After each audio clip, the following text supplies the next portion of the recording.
Welcome to the Living Wholehearted podcast, where we're helping leaders live with integrity.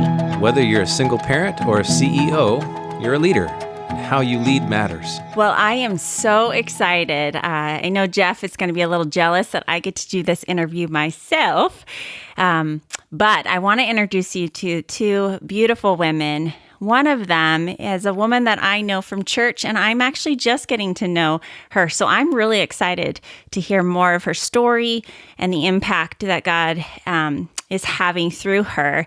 And we have a special guest with her, and it's her niece, her mentee. So I'm excited to let them introduce themselves. I've got Ebony Clark. Ebony, tell us a little bit more about who you are. Thank you for having me and having us. Super excited. So my name is Ebony Sloan Clark. I always like to throw out that I'm a Portland native, born and raised. So in my day job, I'm the director of Multnomah County Behavioral Health, and I've been at the county for about 10 years. I have been in the practice of social work, both in nonprofit and in the public sector, for about 20 years, even though I might not look like it. And so, yes, also a licensed clinical social worker. I actually served 2 terms on the Oregon Board of Social Work. Last term, I had a period where I was the chair. And so I literally wrapped up my last day last week on the Oregon Board of Social Work. So I do that. And then also on the side, I do a little bit of consulting specific to diversity, equity, and inclusion. And so been married for 17 years, have 2 boys, 8 years old and 13 years old. And so, yeah, that's just a little bit about me. And so the special guest that we have is my niece, Julia Adebawo, and she's 23 years old. And I also mentor her just because as an African American, we really believe in reaching back and giving back. And so that has been one of my promises and commitments to Julia. Oh, I love it. We're going to be able to unpack a bunch of different layers. But before we do that, Julia, tell us a little bit about you, your story, things you're passionate about right now. Well, hi, everyone. My name is Julia Adebawo, and like Ebony said, I'm 23 years old. Recently, officially, a year ago, graduated from Oregon State University with my bachelor's in science. I'm not a Oregon-born individual. I wish I could brag that way like Ebony. But I'm African. I'm Nigerian, Malian, and Congolese. Those are very big aspects of who I am, and I'm very proud. My passions, I think my biggest one is I'm going back and finding out who I am through the perspective of my people, through the perspective of everyone that's come before me, who are around me currently, and God willing in the future. So I think what I do, my passion is to do everything with a purpose, knowing that I have a burden to set a road for the next generation and to honor everyone that's been there before me. Oh, so good. We can end now. Okay. Oh, okay, ladies. So let's talk a little bit. I'm curious, Ebony, when you gave all kinds of accolades and, your initials, I can picture your name and then all these things after your name. Tell us how you integrate your faith into the work that you're doing in both the public and sacred spaces. Yeah, well, I mean, honestly, again, being a Black woman and living in the Great Northwest, and, I live in Lake Oswego at this moment, I have to rely on my faith to continue to keep me inspired and to help comfort me in kind of the experiences and all aspects that I go through specific to racism, discrimination, and oppression. And so, I think just naturally, I grew up in the church. And so, God, clearly has always had a purpose for me. I want to back up a little bit. So, again, my father and stepsister are Native American from the Warm Springs tribe. And the woman that I call my grandmother is white. My husband is white. I have Micronesian in my family. I have Latinx in my family. And so I say all of this because I think that God, put me in this place of experiencing difference and being able to experience that in a beautiful way and just naturally learning how to leverage the differences of others to pour into my heart and soul for strength. And so I feel like propelling myself, I've always found myself in these discussions in my community or my workplace specific to racial reconciliation. And, every time I've tried to pull myself out of it, I find myself right back in it. Thus, I'm like, okay, I understand what God's purpose is for me.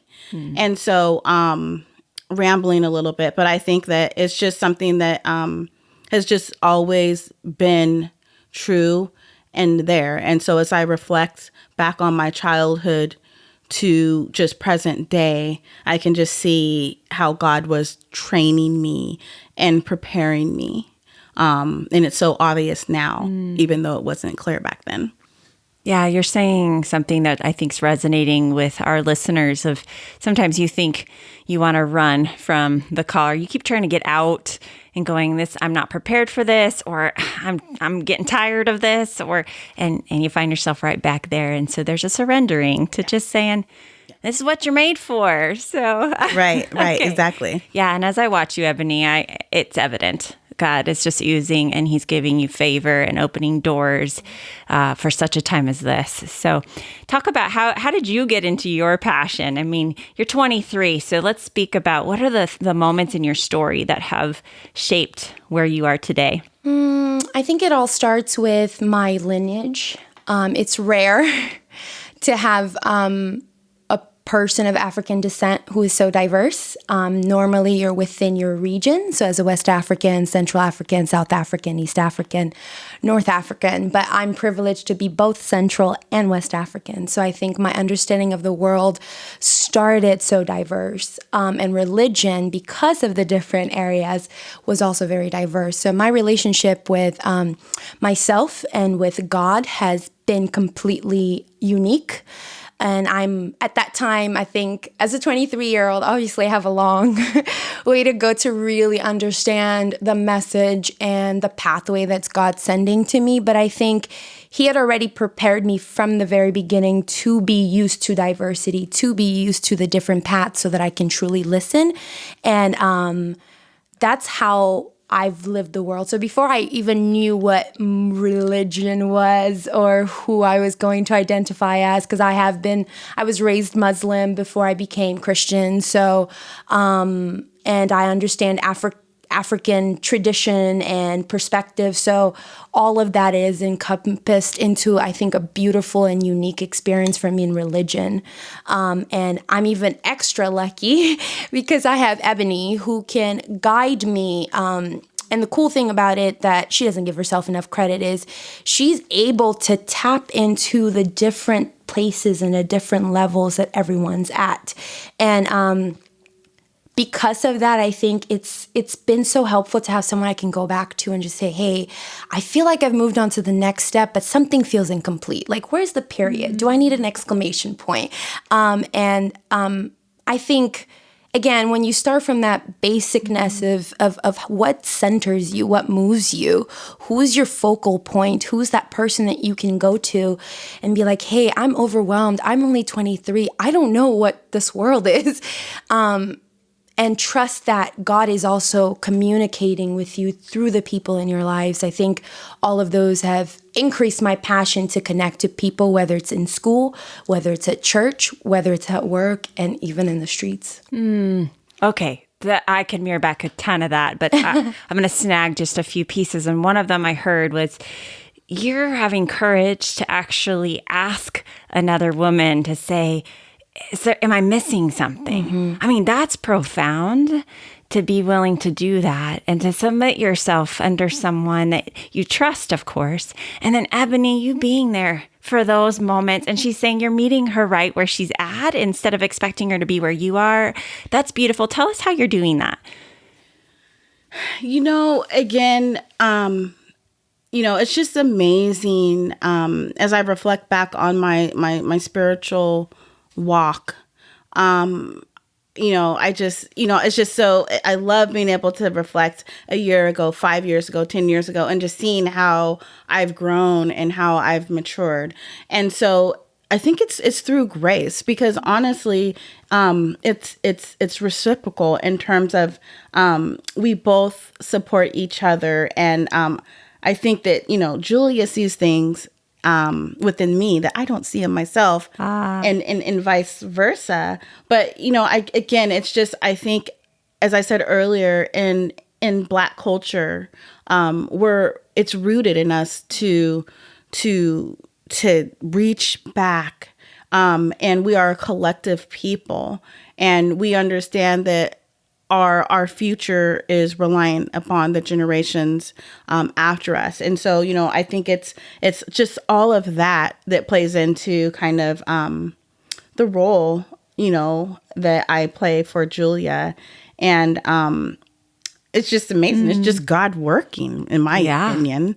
And I think, too, it's, again, living in one of the widest metropolitan cities in the United States, there's been some key experiences that I go through on a daily basis as not only a woman, but as a Black woman. And so, I find that it's really important to be able to model grace and our faith. And so that's why I feel like I also do for Julia. And, I remember when I was Julia's age and I just graduated from undergrad, I didn't have someone that I could talk to and look up to.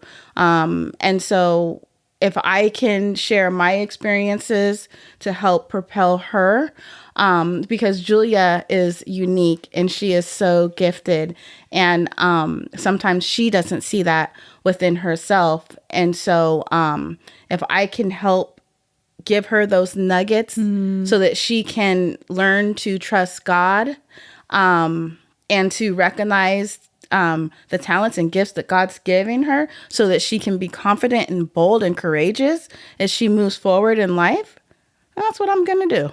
Amen. And you might never see the full fruition of that, but we all need that. We need other people to fan the flame in us, especially in this time in our life. And okay, so unpack for us. I mean, I can go like 5 different directions. I've got so many more questions for you, Julia, but I am wondering, when you guys are talking about racial reconciliation and being a Black woman, especially in the widest part of the U.S., I think you said, metropolitan area, and we have a lot of reasons why that is with the history of Oregon. Speak to what that's like for you women, and feel free to expand that beyond Oregon if you'd like. But help the listeners understand what that means and how that is impacting you. Yeah. Well, I think that, we as Americans have this issue of continuing to be impacted by structural racism. And I believe that dominant culture, American society has such a hard time being able to acknowledge that. And because we can't acknowledge it, then there's this lack of awareness.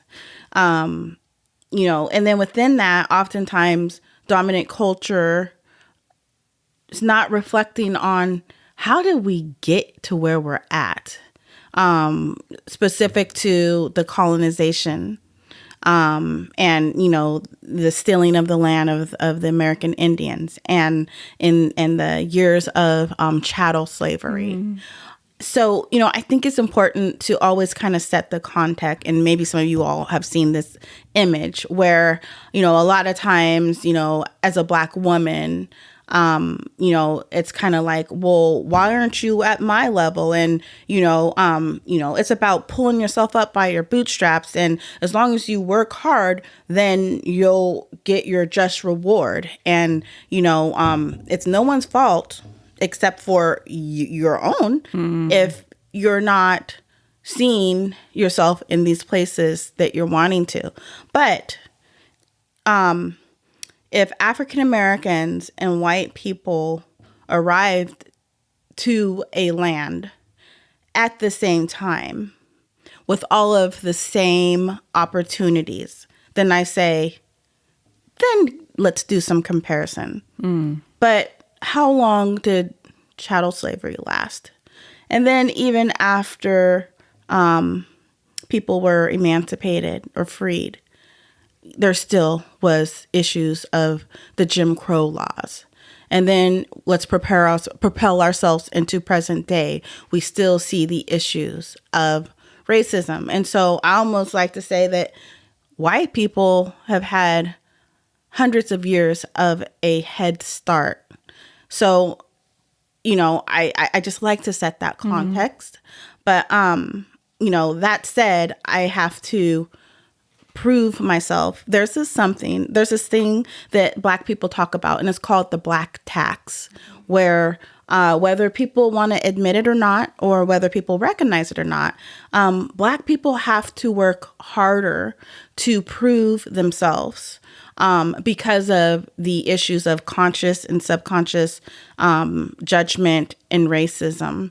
And so sometimes that's hard where, I find myself, not nowadays as much, but, early on in my career, finding myself having to list my credentials in order to even be given a seat at the table in a sense. And then if you add my appearance, I'm 43 years old. I like to think I'm 30. I look like I'm 30, but You do. I would say a little younger. Looking younger too. And so it's just these various layers. And so constantly kind of having to prove myself. But what I've learned is I've learned to be bold. I've learned to be courageous. And I've learned to be direct in naming some things so that then I can help do my piece in trying to shatter some of that, so that then I don't have to consistently experience that, and hopefully people behind me or that are to come won't have to experience that. So well said. Julia, what do you want to add to that? To expand that, I think for me, the way I also tackle it, having a global experience also changes that, because not only am I a Black woman, but I identify as African. So there's a level of colonialism back home that's very much attached to chattel slavery that's connected here. So I guess what happened was the biggest thing that I think is hard for my generation is finally we have access to our stories. Finally, we have access to the perspective of our people, which is very important, because I can only speak for myself, but everything I've learned has come from the dominant culture's perspective. So when I've been privileged enough to, again, I have to thank God for where I was born, the family I fall into, and the privilege of having so much information available, because I realize, when you go back and you speak to your mom and you speak to your grandma and you speak to your great grandma, you realize, and I have the privilege, my great grandma is still alive, so I get to hear the stories from her, and she tells me about her mother, and so I got to track the line of pain, and from my great grandma, I got to hear a snippet of who we were, and that's when that transforms you. So my generation is at least for me, going through this awakening of knowing who you were. And it's hard to know that your history was hidden from you. I can name dates of, when the meetings were set to erase the history from our people. So I think the biggest thing is the pain of knowing that you've been lied to for so long, to know that the lie was not just with you, not with your mom, but it goes hundreds, almost thousands of years old. So I think the biggest thing is for us, it's like, we know the story. We've been lied to. We've been, as someone that had to go to school, again, adding on to what Ebony is saying, that experience doesn't change just because you're in the corporate level. It starts from when you begin to live life. I go to school where I'm, constantly told, when you talk about slavery or when you talk about Black history, it's always in that concept of when slavery started. We never talk about the greatness of who we were before that.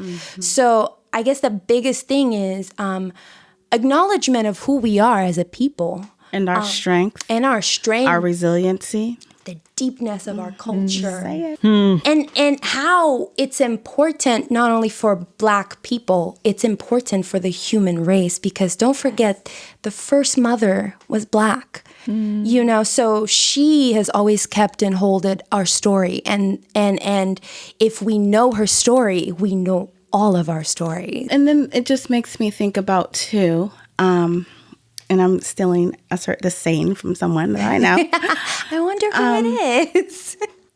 If we recognize that God is, so powerful and omnipotent, then why are we so surprised at the diversity of people who are made in His image?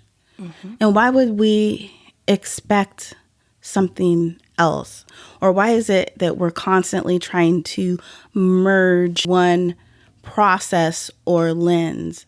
But God is diverse, and we are to reflect that. And so, I was trying to take it back to also, my faith.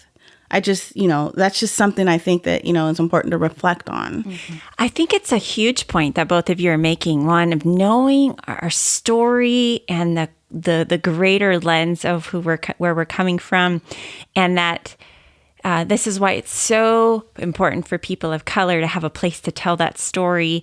And the other part of the diversity of, I hear sometimes, I'm sure you've heard this, but people will say, well, we need to be colorblind, or we need to, and I think as a trauma therapist and somebody who is continually helping people understand their context, knowing their generations of stories and doing genograms, we call those as counselors, right, Ebony? And so looking back and culturally, and my background, I have Middle Eastern background and German background. Those clash a lot, but they have some commonalities. And it explained a lot as being a female in more male-dominated cultures. Just a lot of pieces that make sense, but there's some reasons that those pieces of the cultural lens add to understanding who I am and why who God made me to be. And so when we just whitewash everything and make it all one way, we're missing the beauty, like you're saying, of God's design and the reflection of who He is. And it's uncomfortable sometimes to sit with the pain, your pain and my pain, right? So I think we don't want to go that far back. But I think it's important. I, in the African perspective, you can't move on without acknowledgement. So the way I like to picture all of this is think of a wound, right? When you cut yourself very deeply, you can wrap the Band-Aid all you want. If you don't treat it, it doesn't heal. So what's going on here is years of never sitting down and opening that Band-Aid and cleaning it. So each pain, I consider that as adding, for example, rubbing alcohol, then adding the ointment, and then wrapping it up, right? It's painful. You got to rest a little bit, but at least you know you've taken care of that. But you can't just leave it at that level. You got to keep coming back to it and taking care of it and nurturing it. So think of I'm speaking for Black people because we are that wound that everyone had created, but never wanted to heal. And it's not the wound's responsibility to clean it, right? It's the wound heals when you add the necessity of the ingredients and the ointments and the herbs and the time that you need. And we've waited. I want to say over, 8,000 years, but we can keep it simple to the American history just because I come from a global perspective. But in the American history, it's over 400 years of a festering wound. So acknowledgement. And I would just add that, so then, because you said this thing of like, love sees no color, or we're colorblind, or I just want to be colorblind. And what that does is that dismisses and invalidates the experience of the pain and the trauma. Mm-hmm. And what it also does is it dismisses my strength of who I am based on how I show up in the skin that I'm in. So, I think that that's really important. So, yeah. Oh, ladies, I feel like I want to extend this to 10 episodes. There's so much wealth of wisdom. And I mean, are you always impressed like this with her? I mean, 23. My goodness, girl. Yes. But okay, so I want you both to pause. I want you to listen to the Holy Spirit and say, okay, I've got a chance to say one thing, one principle that God has been speaking and is laying on your heart that you want to speak to the audience right now. I sense that there's something from each of you. Yes. So say it. It's all yours. So, I think it's important to lean into our current time. And, I think it's important for us to really think about why we see the movement that we're seeing play out right now. And what I want to acknowledge and what I want to say is, while it's hard to acknowledge and admit the issues of racism, while it's hard to acknowledge and admit that many people have continued to reinforce that, whether it's from an individual or corporate level, whether it's from conscious or subconscious, oftentimes what happens is people start to, as white people start to get into this place of an awakening, they want to go to people of color and say, what should I do? Tell me about this. And, it's a burden for people of color to have to, first of all, prove that there's issues still around racism, and then educate you on what those issues are, and then to hold your hand while you go through your emotional breakdown, and then tell you and give you strategies to fix it. You don't have to be an expert to undo racism. And it's not the responsibility of people of color. And if people of color had the ability, racism would have been a non-factor years ago, 100 years ago. And honestly, this issue, it's a white people issue. And it's time, and I say it in love, for white people to search their heart and do their own work. Because again, you do not have to be an expert to undo racism. How do you follow that? Just to add on to that, everything that Ebony has said, especially about the work, I think to add on to the work is also really digging in and knowing our true history. I think for both Black folks, but especially for white people, the history that everyone's been taught from kindergarten till now is not the full truth, and at times not even the truth. So it's being able to sit down and really knowing your history. It doesn't have to be globally. We can start with our country, but also just knowing, how did we get here? Again, that question is, because you can trace them back to the first court case in the United States. So it's ingrained in the system. So I think it's definitely knowing our history, our true history, and realizing that no history is beautiful. There's ups and downs, but that's how you move on, and that's how you go up to the next level. So I really encourage that. And the last thing that I would say is to give space for our people of color, especially our Black people. Right now, it's more, the pain is very out there, but it's always been out there. And right now, I think using your ability to comment on dit ça? Just to introduce the word, but using a slight bit of the privilege that you have to do the work ahead. Don't wait for a person of color to do it for you. Do your studying, create that space, and most of all, respect.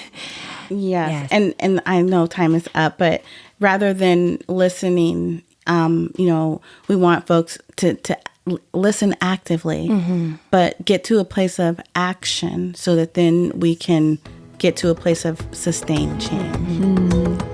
Thank you for joining us in being a leader committed to shrinking the integrity gap between the values we espouse and the values we actually live out in practice.